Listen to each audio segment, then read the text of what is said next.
अभी हम सभी ने सबसे पहले आत्मा की पहचान हम सभी को मिली, उसके बाद हमारे घर की पहचान हम सभी को मिली कि हम सब कहाँ से आए और हमें कहाँ जाना है।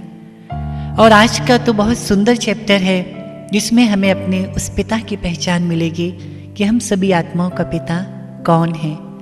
आप सभी जानते हैं कि आज अगर देखा जाए तो एक हमारा वो पिता है जिसने हमें जन्म दिया, जिसे हम अपना लौकिक पिता कहते हैं। एक हमारा वो पिता है जो हम सभी आत्माओं का पिता है, जिसे हम लोग परम पिता कहते हैं, जो संसार की सबसे बड़ी शक्ति है।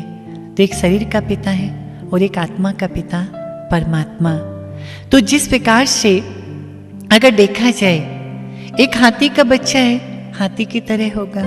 एक शेर का बच्चा है, शेर की तरह होगा। एक मनुष्य का बच्चा है तो मनुष्य की तरह होगा। ऐसे ही आत्मा ज्योति स्वरूप है तो उसका पिता परमात्मा भी कैसा होगा? ज्योति स्वरूप। क्लियर है ना? आत्मा ज्योति स्वरूप है, ऐसे परमात्मा भी कैसा है? ज्योति स्वरूप। आप सभी जानते होंगे जिस प्रकार से आज हमारी भारतीय संस्कृति में एक बहुत सुंदर नियम बना हुआ है कि जब भी हम मंदिर में जाते हैं, परमात्मा के उस देव स्थान पर जब हम लोग जाते हैं तो दीपक जलाते हैं, ज्योति जलाते हैं। इस बात से क्या स्पष्ट होता है? जो सारे संसार के आगे प्रकाश करने वाला है उसके आगे हम भला क्या प्रकाश करेंगे। लेकिन वो ज्योति जलाना इस बात का प्रतीक है कि वो परमात्मा ज्योति स्वरूप है। तो हम सब आत्माएं हैं। हमारा जो पिता परमात्मा, उसका रूप क्या है? ज्योति स्वरूप। हम सब आत्माएं कैसे ज्योति स्वरूप हैं, इसके लिए एक छोटा सा एग्जाम्पल हम आपको देंगे।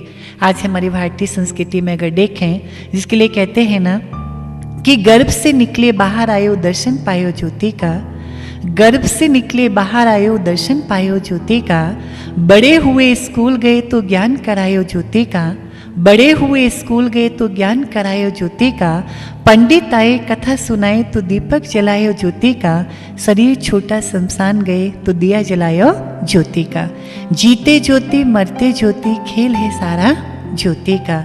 हम उस लोक के वासी हैं जहाँ से चलता सारा खेल, और सभी आत्माएं ऐसे चमकती बिन बाती बिन तेल। तो इससे क्या स्पष्ट होता है कि हम सभी आत्माएं ज्योति स्वरूप हैं। जिस प्रकार से एक बच्चा जब जन्म लेता है तो वहाँ पर क्या करते हैं? दीपक जलाते हैं। क्या कहते हैं? हमारा कुल का दीपक आ गया। तो वहाँ पर भी हमें ये बताया जा रहा है कि हम सभी आत्माएं क्या है? एक ज्योति स्वरूप हैं। जैसे हम ज्योति स्वरूप हैं वैसे हमारा पिता भी क्या है? ज्योति स्वरूप है।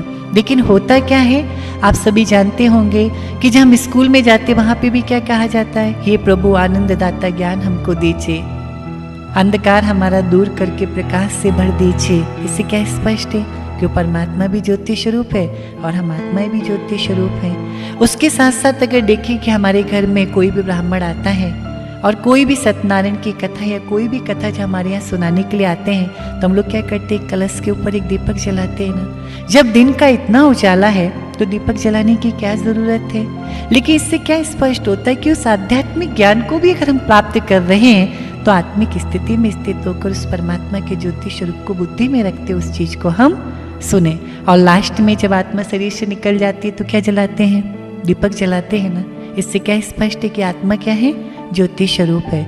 लेकिन होता क्या है, जिस प्रकार से आप सभी जानते होंगे, पिता पिता है, बच्चा बच्चा है।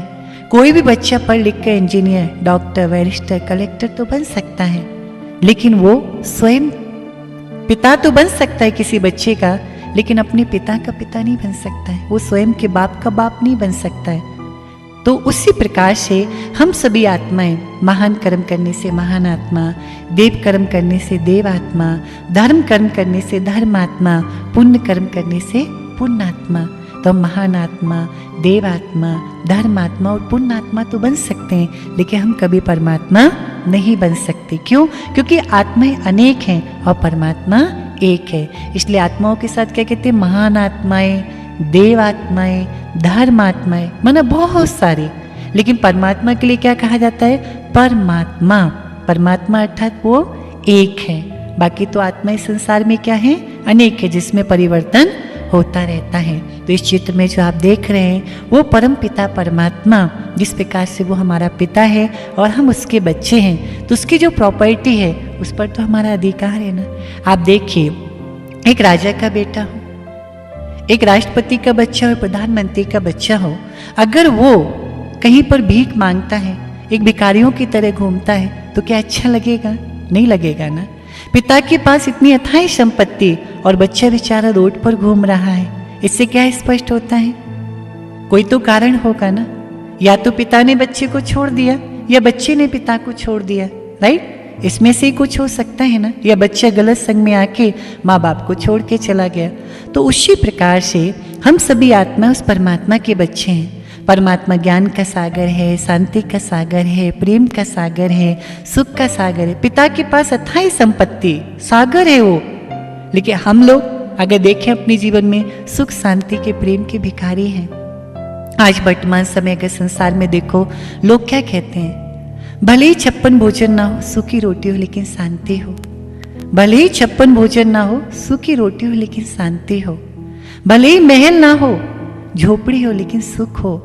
भले ही संपत्ति ना हो लेकिन जीवन में प्रेम हो। तो 56 भोजन से ज्यादा कीमती शांति है। आज महल से ज्यादा कीमती सुख है, आज संपत्ति से ज्यादा कीमती प्रेम है। लेकिन लोगों के जीवन में अगर देखा जाए तो झोपड़ी वाला सोचता है कि भले महल ना हो, झोपड़ी हो, लेकिन क्या हो? सुख हो। आप देखिए कि वो 56 भोजन में शांति को ढूंढ रहा है कि अगर 56 भोजन होगा तभी शांति होगी। और जिसके पास 56 भोजन है वो सोच रहा है कि 56 भोजन मिलने के बाद भी शांति नहीं है, सूखी रोटी होगी तभी शांति होगी। महल वाला सोचता है कि महल प्राप्त करने के बाद जीवन में सुख नहीं है, वो सोचता है अगर झोपड़ी हो लेकिन सुख तो हो। और झोपड़ी वाला सोचता है कि महल होगा तभी सुख होगा। जिसके पास संपत्ति है वो सोचे संपत्ति मेरे पास आई, मेरे लोग मुझसे दूर हो गए, भले संपत्ति ना हो लेकिन जीवन में प्रेम तो हो। लेकिन जिसके पास संपत्ति नहीं वो सोच रहा है कि जब संपत्ति जीवन में होगी तभी प्रेम होगा। तो सूखी रोटी वाला 56 भोजन में शांति ढूंढ रहा है, 56 भोजन वाला सूखी रोटी में शांति ढूंढ रहा है। वो महल में सुख ढूंढ रहा है, वो झोपड़ी में सुख ढूंढ रहा है, वो संपत्ति में प्रेम ढूंढ रहा है और वो सोचा संपत्ति नहीं होती तो अच्छा था। अब आप ये बताइए कि इन सब चीजों में क्या सुख शांति प्रेम है? इन सब चीजों में कुछ नहीं है। सच्ची प्रेम सुख शांति तो उस परमात्मा से ही प्राप्ति होगी जो हम सभी आत्माओं का पिता है। उस पर हमारा पूरा अधिकार है, उसके वर्षे पर, उसकी प्रॉपर्टी पे हमारा पूरा अधिकार है। लेकिन वो सब कुछ हमें कब प्राप्त होगा? जैसे कहते नहीं, एक होता है एहसान, एक होता है संबंध, एक होता है प्रेम, एक होती है प्राप्ति। एहसान, संबंध, प्रेम और प्राप्ति। कहीं कहीं संबंधों के आधार पर एक दूसरे को मदद की जाती है, कहीं कहीं मदद के आधार पर संबंध बन जाते हैं। लेकिन होता क्या है, जैसे कि आप देखिए आज वर्तमान समय दुनिया में जिन लोगों को हम देखते हैं जो आज अपने पेरेंट्स से दूर हैं, उसका कारण क्या है? वो अपने माँ बाप से यही कहते हैं कि आपने हमारे लिए क्या किया, सारा जीवन ही ऐसे निकाल दिया। तो आज जो माँ बाप ने हमारे साथ किया था, उनके उन एहसानों को भूलने के कारण आज उनके प्रति हमारे हृदय में प्रेम कम हो गया। और उस प्रेम कम होने के कारण क्या हुआ?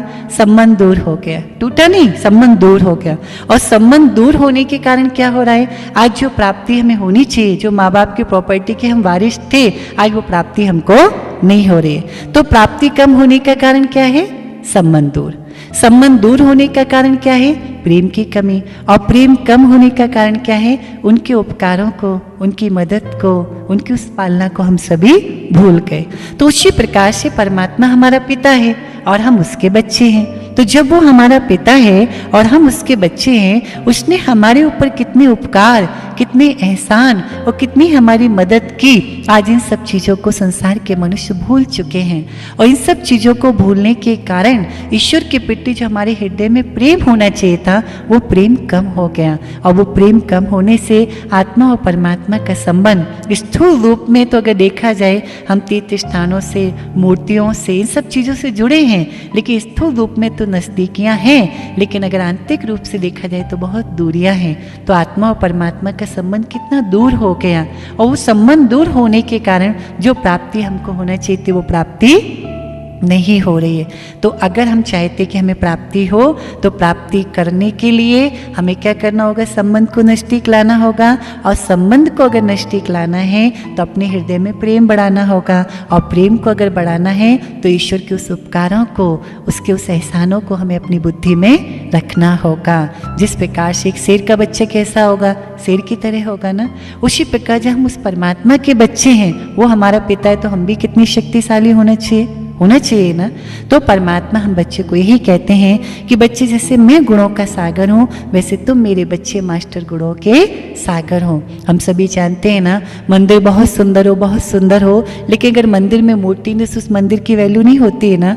उसी प्रकार व्यक्ति कितना भी सुंदर हो, कितना भी पढ़ा लिखा हो, कितनी भी अच्छी पोस्ट पे हो, लेकिन जब तक उसके अंदर अच्छे गुण नहीं है तो उसकी भी कोई वैल्यू नहीं होती है। जिस प्रकार मैथ में गुणा कर दो तो संख्या आगे बढ़ जाती है ना, ऐसे जीवन में अगर हम अच्छे गुणों को धारण कर लेंगे तो हम भी बहुत आगे बढ़ जाएंगे। लेकिन परमात्मा हमारा पिता है और हम उसके बच्चे हैं, तो जिस प्रकार से दूध में घी, तिल में तेल और लकड़ी में अग्नि छुपी होती है, उसी प्रकार हमारे अंदर सब कुछ छुपा हुआ है, सिर्फ हमें उसे निकालने की जरूरत है। तो जैसे हम आत्मा ज्योति स्वरूप है, वैसे वो पिता परमात्मा भी ज्योति स्वरूप है, जो गुणों का सागर है। उस परमात्मा को जब हम दिल से याद करेंगे, उस सर्वशक्तिवान से जब हम संबंध जोड़ेंगे, उसका जो यथार्थ स्वरूप है, क्योंकि किसी भी व्यक्ति से अगर हमें मिलना है तो उसका नाम, उसका स्थान, उसका रूप अगर हमें पता है तो उससे मिलना सहज होगा ना।